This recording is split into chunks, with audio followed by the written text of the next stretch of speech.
시청자 여러분 안녕하십니까? VOA 뉴스투데이 시작합니다.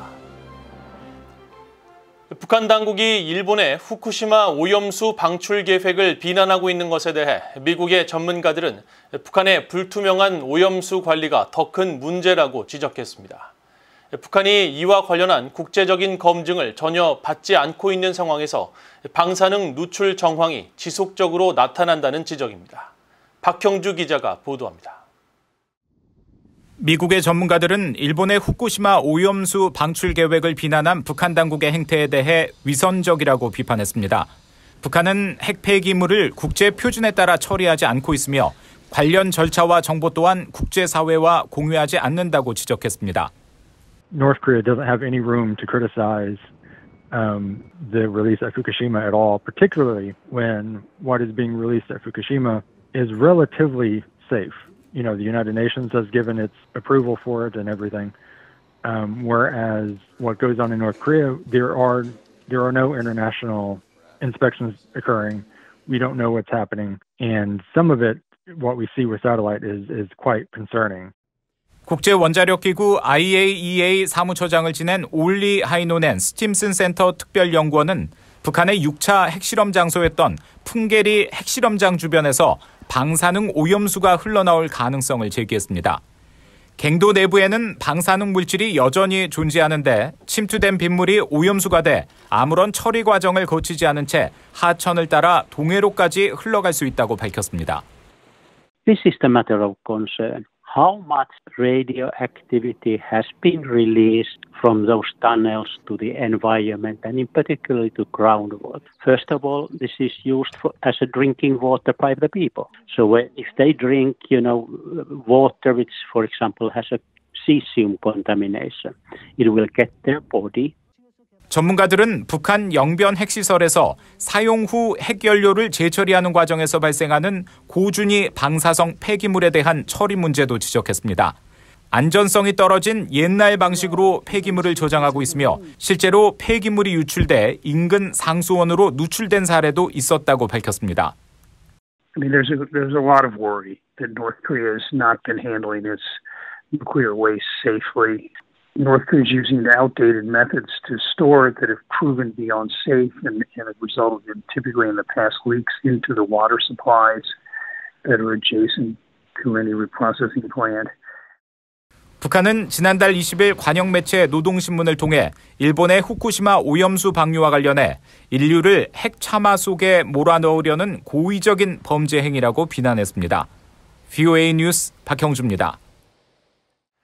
제이크 설리번 미국 국가안보 보좌관은 일본의 후쿠시마 원자력 발전소 오염수 방류 계획에 대한 국제원자력기구 IAEA의 평가에 대해 유능한 국제기구의 전문적 분석에 기반하고 있다고 밝혔습니다. 설리번 보좌관은 7일 백악관 브리핑에서 IAEA 보고서에 대한 입장을 묻는 질문에 이같이 답하고 한국 정부는 이 문제에 대해 자체적인 성명을 발표했는데 우리는 이것이 매우 건설적이라고 생각한다고 밝혔습니다.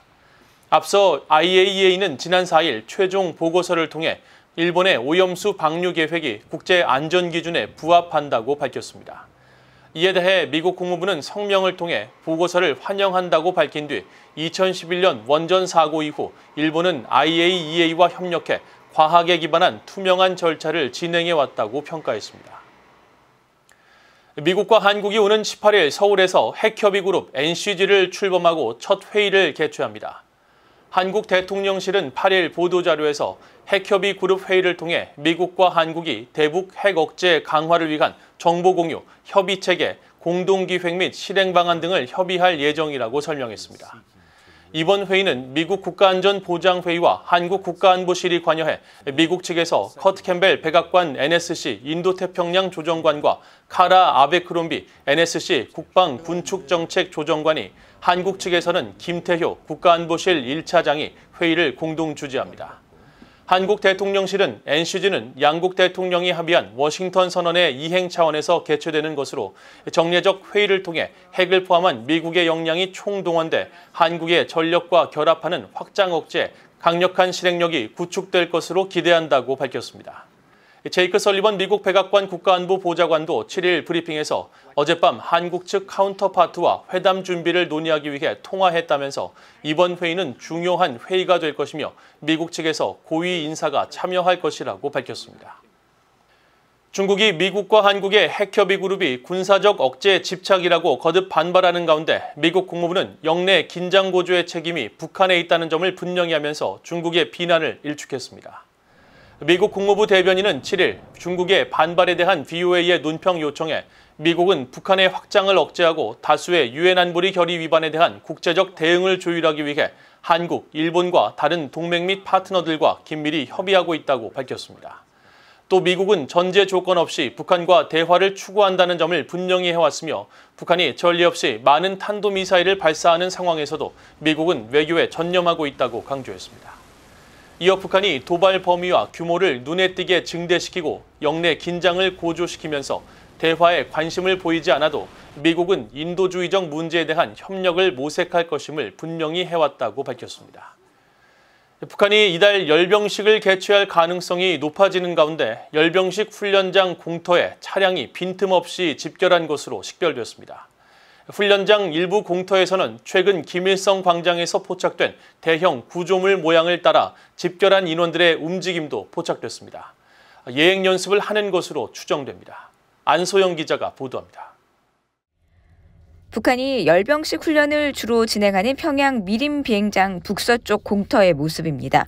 VOA가 6일자 플래닛랩스 위성사진을 살펴본 결과 이곳에 차량들이 만들어낸 검은색 빛깔이 공터 대부분을 뒤덮었습니다. 항상 비워져 있는 우측 상단의 공터와 병력 훈련이 주로 진행되는 중앙 하단의 공터를 제외한 나머지 모든 공터가 차량으로 빽빽한 모습입니다. 지난달 중순부터 다시 차츰 차량들이 집결하기 시작했는데 아직 군데군데 빈 공간이 많았던 지난달 하순 무렵의 위성사진과 비교해 볼 때 훈련 준비를 위한 차량 집결은 거의 마무리된 것으로 관측됩니다. 또 6일 훈련장 사진에서는 병력의 대열로 보이는 점 형태의 무리도 포착됐습니다.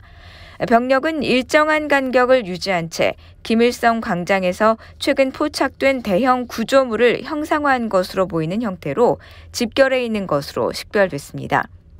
앞서 VOA는 지난 3일 플래닛랩스의 위성사진 분석을 통해 김일성 광장 연단 앞 서쪽 지대에 하얀색 물체가 대규모로 조성됐으며 광장 한쪽 면을 대부분 채울 정도로 큰 규모라고 보도했었습니다. 이에 따라 북한이 열병식 훈련장에서 김일성 광장에 설치된 대형 구조물 형상으로 집결해 사전 예행 연습을 실시한 것으로 추정됩니다. 과거 열병식 훈련장에서는 소규모 차량 혹은 병력이 포착된 후 점차 그 수가 늘어나는 양상을 보여왔습니다. 또 시간이 지나면서 평양 순안공항에 전투기 혹은 헬리콥터가 도열하고 실제 열병식이 열리는 김일성 광장에 인파가 나타났는데 이런 정황은 모두 북한의 열병식 개최가 머지 않았다는 중요한 단서로 해석되었습니다. 따라서 차량이 다시 훈련장을 빼곡히 메운 모습과 사전 예행 연습으로 추정되는 병력 움직임이 포착된 것은 북한이 열병식을 준비하고 있는 것으로 해석됩니다. 일반적으로 북한은 5년, 10년 단위 기념일에 맞춰 열병식 등 대형 행사를 개최해왔습니다. 이에 따라 올해는 북한이 전승절로 부르는 한국전쟁 정전일인 27일과 정권 수립 75주년을 맞는 9월 9일에 열병식이 개최될 가능성이 점쳐지고 있습니다. VOA 뉴스 안소영입니다. 오는 14일 인도네시아 자카르타에서 열리는 아세안 지역 안보 포럼 ARF에서 미국과 북한 간 만남은 없을 것이라고 미국 국무부 고위 당국자가 밝혔습니다. 데니얼 크리튼 브링크 국무부 동아시아 태평양 담당 차관보는 7일 토니 블링컨 국무장관의 인도네시아 방문 일정과 관련한 전화 브리핑에서 북한이 대화에 나서도록 미국이 설득할 것이냐는 질문에 ARF에서 미국과 북한 간에 어떤 만남이 있을 것으로 예상하지 않는다고 밝혔습니다. 다만 영내 평화와 안정에 있어 북한 문제의 중요성을 감안하면 북한 문제가 의제에 포함될 수는 있을 것이라면서 미국은 북한에 대한 일관된 입장을 강조할 것이라고 밝혔습니다. 또 동맹국인 한국과 일본에 대한 굳건한 안보 공약과 북한의 핵과 미사일 위협에 대응하기 위한 미국의 결의를 강조하면서 한반도의 완전한 비핵화에 대한 약속도 재확인할 것이라고 밝혔습니다. ARF는 북한이 참여하는 유일한 영내 다자 안보 협의체로 오는 14일부터 인도네시아 자카르타에서 열립니다. 펜타닐 등 마약성 진통제 문제가 사회적 이슈로 떠오른 가운데 미국 주도로 다국적 연합체가 출범해 미국과 한국을 포함한 50여 개국 장관과 국제기구 인사가 참석한 가운데 장관급 선언을 채택했습니다. 토니 블링컨 미국 국무장관은 7일 화상으로 열린 합성 마약 대응을 위한 글로벌 연대 장관급 회의에서 미국인 청장년층 사망의 첫 번째 원인이 합성 약물, 특히 펜타닐이라면서 미국 의회 보고서에 따르면 이에 따른 경제적 비용이 2020년 한 해에만 1조 5천억 달러라고 밝혔습니다.